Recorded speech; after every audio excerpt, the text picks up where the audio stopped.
What's up, Theater Philadelphia fam? We are back with another podcast episode in celebration of our 7th annual Philly Theater Week. Today, we are talking with some of the cast and crew of the Yellow Bicycle Company, Enemy of the People, right? I'm going to let them introduce themselves, individuals. They can also talk about their journey to Yellow Bicycle Company and the Enemy of the People, or their journey as, in general as an artist in the greater Philadelphia area and beyond, I'm assuming, right? But judging by the talented faces I'm looking at right now. So when you're ready, hop on in there, let us know who you are, where you're coming from, and more about your journey. Tugger, why don't you start?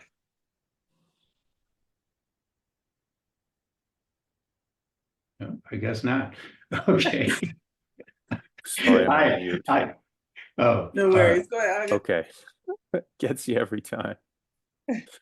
Yeah, so hi, I'm Toger Hansen, and I am playing Dr. Thomas Stockman in An Enemy of the People. And I am not going to misrepresent myself as an expert on Philly theater or to date too much of a participant, although this will be technically my third production in Philly. But I am New York based for now, looking to make the move down that way because the commute is easy, but it still would be easier to live in Center City somewhere, for example.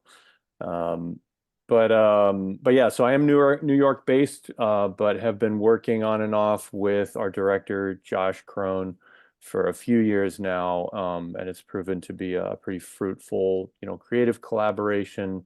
And so really just looking to keep that going and really build on it, expand on it. Hence my increasing interest in Philly theater. I'd love to get involved with something else, but for now, it's a real comfort zone to like I said, be working with somebody I've been working with for a few years now. Yeah. Okay. I'm James Gavin. I live in Haddonfield, New Jersey, but I've worked primarily in New York theater, and I have a place up there as well for when I'm working there. I met Josh. My journey to Philadelphia and the Yellow Bicycle Theater started in New York, actually, during the pandemic.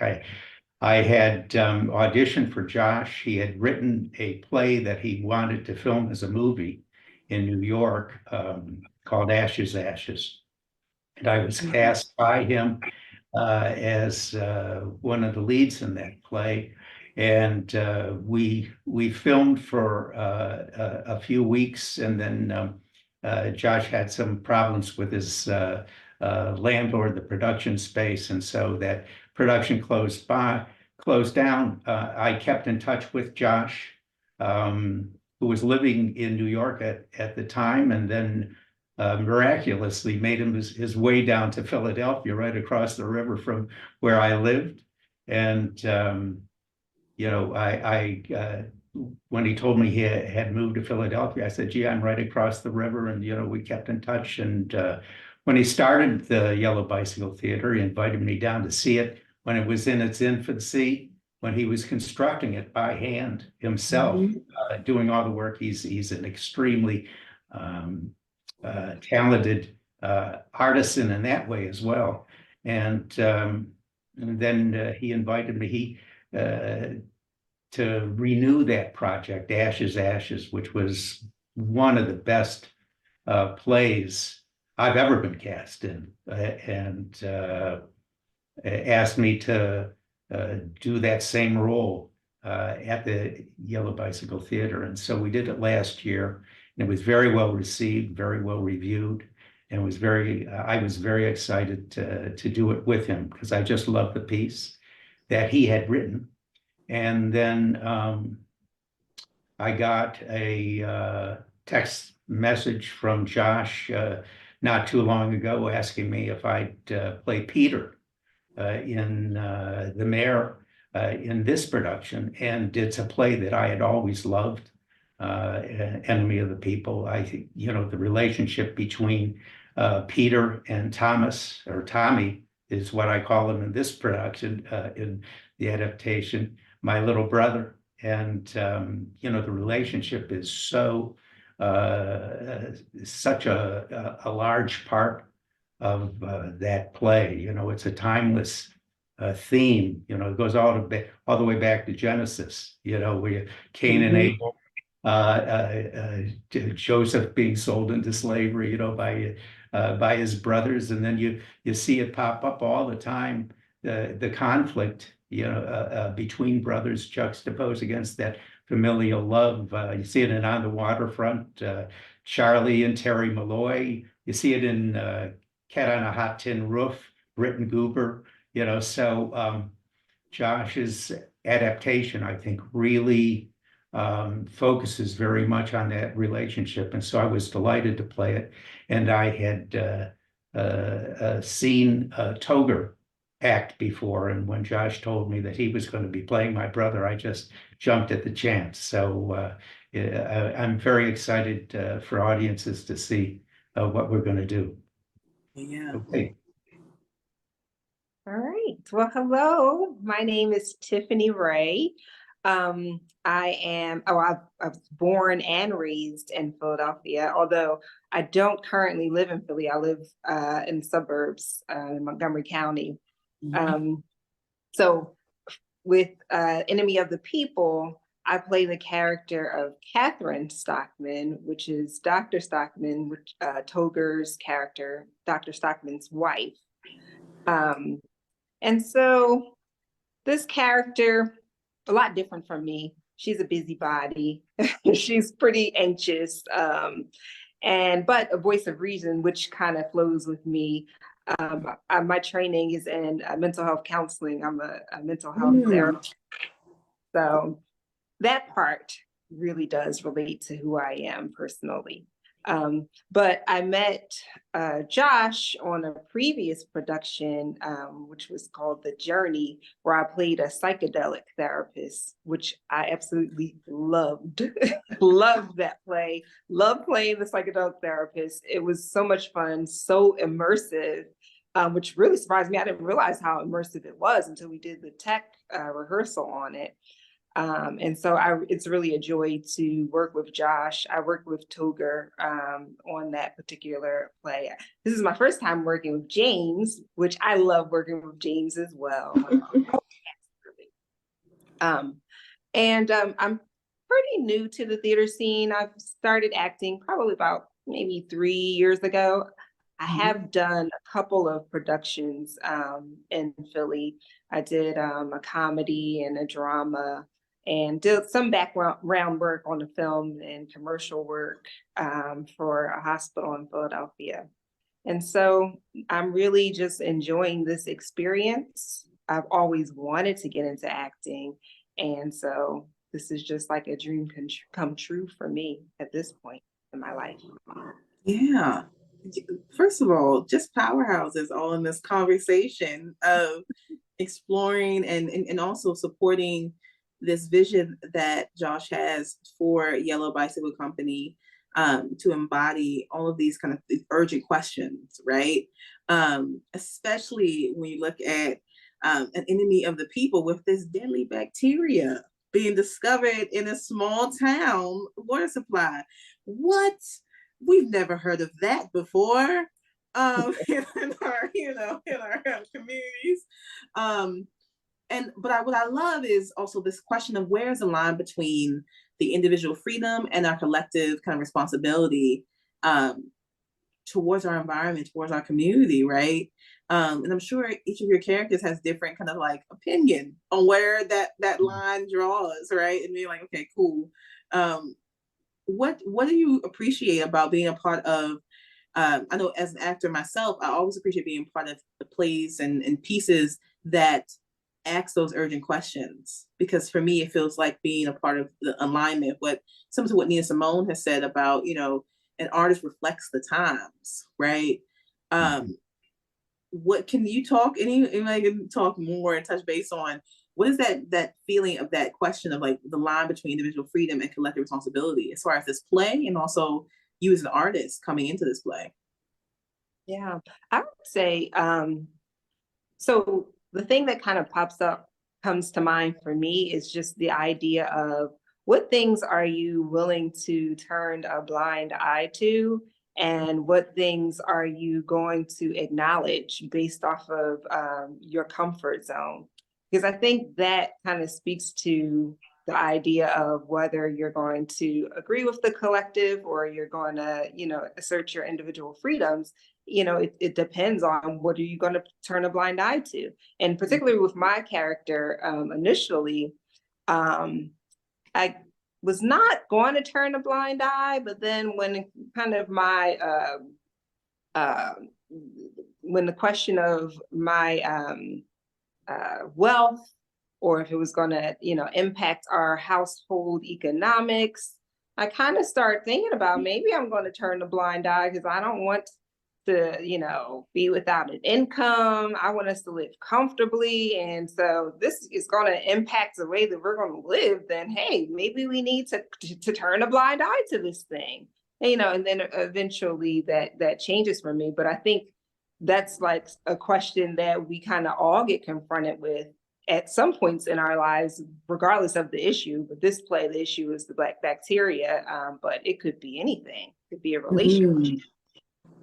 It just could be anything that we have to ask that question if we're going to turn this blind eye or not. Yeah. I don't know so much that I look at it from a blind eye standpoint or a government, versus individual freedom thing. I think if you take each person, their viewpoint in terms of the characters, they, and particularly Tommy and Peter, well, they both believe they're right. I take Peter at his word when he says, I don't find your evidence convincing. I don't think things are as bad as your report suggests. Well, he means it. And here, and you also have to take into account the human elements involved. Here you have a big brother that thinks his little brother goes off half-cocked a lot of the time. And he's watched that throughout their world, throughout their relationship growing up.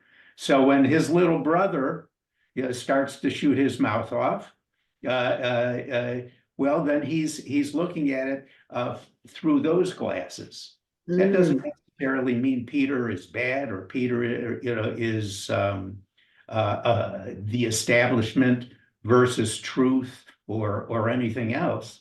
It just means you got two human beings, both of whom think they're right. And now we have to see how that all shakes out. And neither one of them is certain of what the outcome is going to be. And to me, that's what really drives this play, is the human element, as opposed to some of these larger questions of the community or responsibility or ethics. You've got two people who just really think they're right and the other guy's wrong. I love that. As an older sister, I can say to my little brother, if he had said, hey, there's something going on, I'd be like, let's have a conversation before you start yelling out here about this. But I love that balance that both you and Tiffany are talking about, James, of like when it becomes an issue of ethics and balance and where people are coming from, government versus individual, and then also where it comes basic human to human relationships. If you talk more about the younger brother, what is that notion of like, hey, I know what I know. James alluded to it earlier. There's that just super potent dynamic of the relationship between brothers that's been examined over and over again throughout just kind of the history of literature and not just religion, to his point, and just kind of in the culture in general. It's that exists for a reason, just that sheer potency, right? So much can be wound up in these familiar relationships, not just brotherly, sibling relationships, obviously any kind of family relationships, but there is something particularly kind of worth digging into, I think about those sibling relationships. And then, I also at the same time, I see I see the characters of Thomas and Peter as having maybe like slightly different motivations, slightly different agendas. Peter strikes me as sort of a company man through and through. He very clearly works for and in the interest of the directors of the baths and sort of like the town cognoscenti in general. He's it's amazing how many hats this guy wears, but he's mayor of the town, he's chief of police, he's like, chief administrator of the baths or whatever. I can't remember the specific title. It depends on which translation you're reading as well. Thomas's character, is just a humble doctor, if you will. Although he's actually, I don't want to give too much away about the plot, but he's not all that humble. Thomas is No kidding. Yeah, Thomas is definitely a little bit full of himself. He's also, as the story takes place, and it really like the actions of the play take place over no more than 4 days. It's unclear if it's like 3 consecutive days or if there's like a day in between, but it all happens really quickly. And you do see pretty much right at the beginning how Thomas and Catherine have somewhat recently relocated from, excuse me, these years in almost exile, where they've been living in this northern backwater, as Thomas describes it. But the funny thing about that experience is it's clearly a lived experience for all of them and their family. Thomas never refers to anybody but himself. It's always about how I spent all this time in the north. You know what? I should correct that, because there is a line where when you've almost starved like we have, and so it's not that he never thinks about his family, but he clearly thinks about himself before he thinks of his family, at least in terms of telling a story. But then back to the sort of what I was starting to say earlier about like maybe there being a little bit different set of motivations. Thomas, I think in his mind, at least at the outset, is he's very not just in his mind, but really in kind of purpose and scope. He's about the interests of the town. He makes this discovery that he sees as a threat, in very black and white terms, to the town, to the people. And in basically presenting his case, he is, first of all, met with various forms of pushback ultimately, but also as he experiences that and as things go on, again, without giving too much of the plot, you can see his particular outlook on things evolve, or you see these facets of the character that I think were not very apparent early on. This kind of not being shy about being the center of attention and being this kind of jolly, boisterous, kind of type A person, that is all apparent in the beginning. But in terms of his sort of some, views on humanity and views about kind of the way people act, that there's some things that emerge later that I think might surprise some people. And so, whereas again, back to kind of the first thing I said about it, I think Peter's sort of motivation and his mission is a little bit more tidy. It's a little bit more kind of, well, you know what, I have to look out for my bread and butter, basically. But he's able to rationalize it as well as ultimately being in the interests of the town. So it's an interesting bit of kind of dynamic. It's an interesting dynamic and bit of sort of various people's versions of what reality is. And what I love about that though is asking that question. It draws back to that question of the line between our individual kind of freedom and our collective responsibility, our individual realities versus the collective reality that we're facing, right? In terms of also like when we think about having gone through and still also dealing with the pandemic, many the actors have a different reality than each other about how we survive that, right? How do we get through that, or how are we still trying to get through it, right? And many of us have also collective realities based on demographics that we come from, right? And so being able to be like it for me as a actor of color, it was a different journey, right? But to also, as a more seasoned actor and a veteran actor, what does that look like for me to come in and survive? Are you casting me throughout this thing? But I still want to tell stories too. And then coming out of, the beginning years of the pandemic, a lot of Philly theaters trying to make that recovery, right? Sure.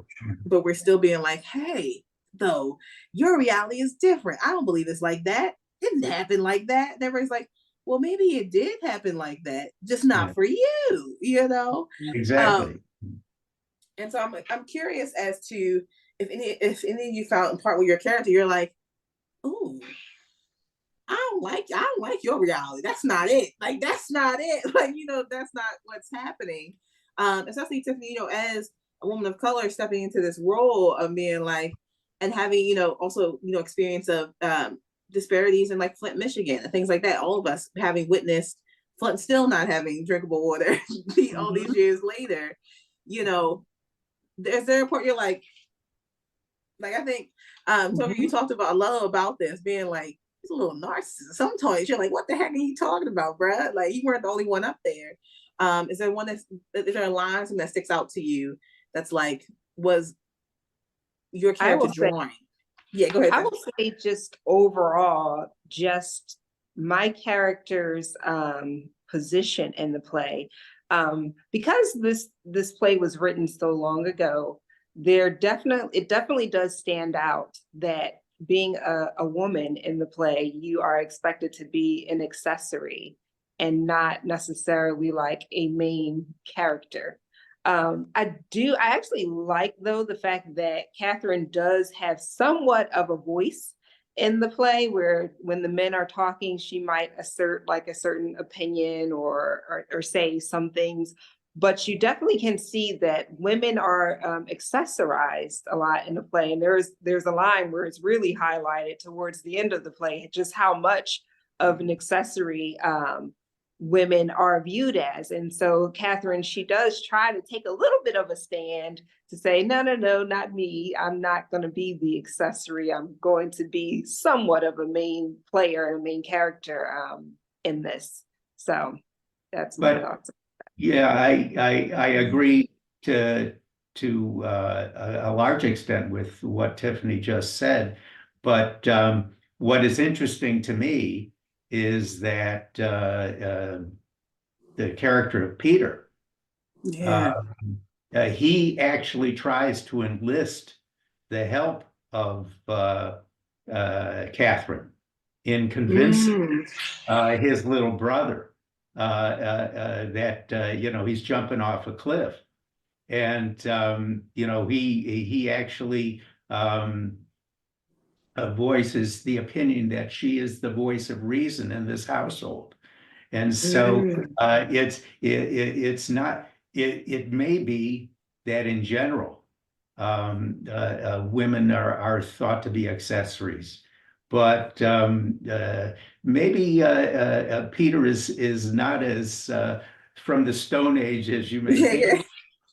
I mean, that's just something, or maybe he's just a practical man and he looks for help wherever he can find it. So who knows? It could be a cynical move. Yeah. I think also just on the kind of more universal subject of Ibsen and his vision, he, in some respects, he's very much a product of his time. You know, this play premiered, I think, 1883 or 1882. It was relatively early, if I remember the chronology of kind of the, you know, the publishing and premiering of his various plays. But he was certainly, I think it's acknowledged, he was a kind of fully formed artist at the time when it did come out. He was kind of, you know, in charge of all of his faculties and really, you know, had his thing down.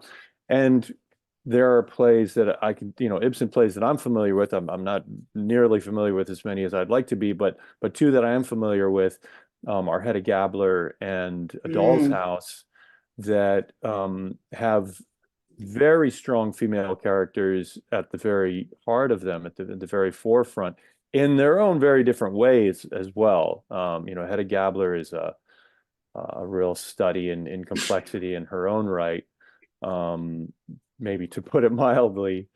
And then Nora from A Doll's House, I mean, that's sort of one of my first dramatic loves, you know, just in, I mean, I was absolutely bowled over when I first read that a million years ago, and just by the kind of strength of her character.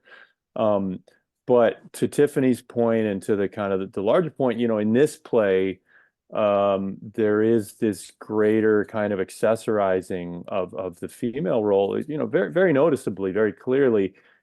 And so much to the point that, yeah, I don't know if anybody knows this, but so this play is currently running on Broadway. It's got a limited run going on Broadway and in the West End in London. In the Broadway production, Tiffany's character of Catherine doesn't even exist. It's written right out of the adaptation. And, you know, Josh and I sort of mused on it relatively early on, and I think our kind of collective assumption was that her character was more or less incorporated into the character of their daughter, Petra, who's a grown woman. She's a school teacher. And, you know, in my reading, is probably the primary conveyor of Ibsen's voice in the play, with Peter being the secondary. But I think, you know, my sort of take on reading, you know, cover to cover, I've read one translation, I've kind of read parts of others of this play, and my sense is that Petra, the daughter character, is sort of Ibsen's number one voice, and certainly in, you know, the source material, a kind of stronger, more prominent character than Catherine's. And so that seems to be the case, that in the Broadway production, they just kind of, you know, modernize it to the extent of, well, he's a single dad, you know, and his daughter Petra is the one who sort of carries that emotional weight and that sort of moral weight that Petra really brings, that both of the characters bring to our production, to Josh's translation. Josh's adaptation, I should say. It's an adaptation based on two translations. You know, and also I want to add something else that I really was pleased with in terms of how Josh casted this particular play. This play was originally, the setting was in Norway, and so it was a very European type of play. He definitely made it more progressive and diverse with casting myself as an African American, and also my daughter, Sylvette, that plays the character of Petra. She's also African American, and my father, Marlon, who plays the character of the characters. Morton. Morton. I'm sorry, Morton. So, you know, just adding that that level of diversity in there. We're in an interracial marriage, Togher and I, and I think that really what that does is it brings in a different audience that may not have considered watching this play. I have friends and family members in the African American community who are coming out to see me, to see the rest of the cast, and they may not have been interested in the Ibsen play had I not been a part of this cast. So I think that was really brilliant of him to do that, to make a diverse cast, even though, you know, originally this was more European. And so, you know, that was a good twist to this. Yeah, what I love also about this conversation is this notion of, even in the telling of stories, we ask playwrights, what is their individual freedom for interpreting these issues, right? And also, but they're also the collective responsibility to how the story is told, right? And you think when I, talking back what James was saying about like, I think Peter does, consult Catherine, and say, hey, be the reason, tell this man to get together, like, you know what I'm saying? What is it also in this lifestyle and this notion, when I think back on my own grandparents' relationship, on times where, you know, my great grandparents grew up on a time where, it was very much like this, woman in the general world was like, women should be heard, in a way that's inside the home, but outside, let me speak for the family, let me say what has to be said. Unfortunately, he married my grandma married my great grandmother, who was like, "That's not happening." She was like, "I would like to learn how to drive now." And he was like, he was like, "No, what you need to drive for?" He's like, "No, I need to do that because me waiting for you to get home, it's not working out." Or us not, this bank account situation, I can't waste the day in which I can put in my name because you've lost your mind. Or being the seed behind a lot of the family running, right? But also the notion of how we prioritize the conversation of different perspectives of environmental issues, right? And the demographics also going down to how does, not only race, but where people are lying and falling in economically to the situation, right? Because I'm assuming y'all feel like, oh, we're gonna be fine. We're gonna be fine. We can buy some bottled water, some drink, you know what I'm saying? Yeah. And then you got some who are like, this, maybe, the youngest like, no, young brother's like, that's not, no. Some people can't afford that, or it's gonna be a little rough, for some people. That balance, I think, comes in conversation and ties really heavily back into a lot of times as artists as well, how we look at the stories we're telling. Sure. And how we approach them. What I appreciate is each of you has such a depth of not necessarily knowledge of your character, because your actors, of course, you're going to do your research and be like, this is my character, this is what I want to do. But more so, where your characters intertwine, right? And differ. It's hard, I think, as actors, because when you're studying your character, you're like, my character is doing this, what you mean? But to be able to put yourself in your shoes in that space with other characters, other actors, to be like, but I do hear, over there what James is saying about Peter, like I get that, and I want to like elaborate on what I'm thinking. Do you find that this kind of looking at this play has allowed you to become even more of a collaborative actor and artist in space, because you're dealing with a topic, but you're also dealing with just a need to connect even more post-pandemic of like with people in a way, in the room, in the space? Well, I think as actors, it's particularly actors on the stage, what you're looking for ideally is a situation where you're listening so intently and so completely to what the other characters are saying, how they're saying it, what their body language is, and everything, that ideally you're reacting to them. And so they really are almost the most important driver of your performance. And ideally too, is that although you may have a very strong idea of who your character is and how your character is going to perform, ideally though, that's going to be different every night. And because I don't know how Tiffany or in this particular Catherine is going to greet me when I walk onto that stage and she's the first person that I see. Is she going to smile? Is she going to kind of dismiss me? I don't know. I don't know exactly how I'm going to take Tommy's greeting of me, or Tommy's reaction to my point of view. And so, what you're saying, yeah, I think speaks to all actors, particularly stage actors. The other person's more important, and at least they should be. We hope they are. Yeah. Yeah. Well said.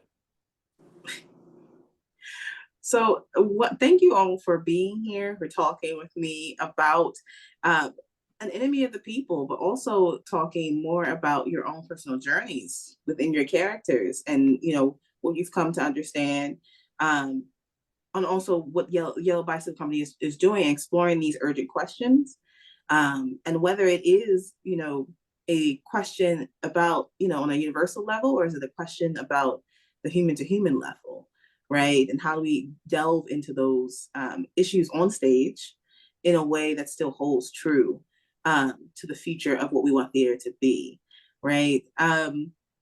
For our Theater Philadelphia community that's tuning in, and any of the people at the Yellow Bicycle Company runs from April 4th to April 14th, the whole time of Philly Theater Week, 90-minute run. Please, if you would like to get, if there are still pay what you can tickets available, you can go to theaterphiladelphia.org and look at the show listing for Enemy of the People. But if you, and if there are no pay what you can tickets, or if you feel like, no, I'm gonna support Yellow Bicycle Company full on, right? Head over to Yellow Bicycle Company website, as well as their Instagram, for more information of how to purchase tickets directly through them, right? I personally am looking forward to coming out, that I know where it's located as well. The Yellow Bicycle Theater, to come out and support you all and be there. Definitely thank you for coming on, offering your time, your journey. Can I just add on real quick to just so regarding that is yellowbicycle.com, the website for if you're interested in purchasing tickets, directly from Yellow Bicycle. As Sabria mentioned, the pay what you can tickets, my understanding is there's an allotment of 10 per performance, right? Yeah. So once those run out, or alternatively, if you want to pay for the good seats, they're all the same seats, but all the sight lines are good. But again, if you want to offer that more more robust support for the theater, yellowbicycle.com is the place to go there. Also, speaking of the dates, you could almost call it Theater Week Plus for us, because we will our production will be running 1 week past the conclusion of Philly Theater Week. So our run officially is April 4th to the 21st. We have matinee performances mixed in there on all the Saturdays and all the Sundays. And so we'll be doing 2 shows on the 3 Saturdays of the run. So then a pretty nice packed little run, 14 performances in 3 weeks. But again, point being, there will be, if you're so busy seeing everybody else's production during Philly Theater Week itself, you'll still have a chance to come see ours during that final weekend. And just one more shameless promotion of Yellow Bicycle activities. There's a film festival called Bicycle Shorts coming up just a couple weeks after that, May 4th and 5th, to correspond with National Bike Month, I think it is, and Bicycle Day is, I think, May 5th this year. So that's called Bicycle Shorts Film Festival. And as with everything else, all that info can be found on yellowbicycle.com. Yes, no shame in that plug. We always support anything that's coming up and want you all to highlight any of the work you're doing. I also will point out that pay what you can tickets through Theater Philadelphia encourage audience members to look into their budget, as well as accessibility needs for accessing theater. So that means we've had in the past, some theaters pay what you can means they are paying more than the price of the ticket in support of that company.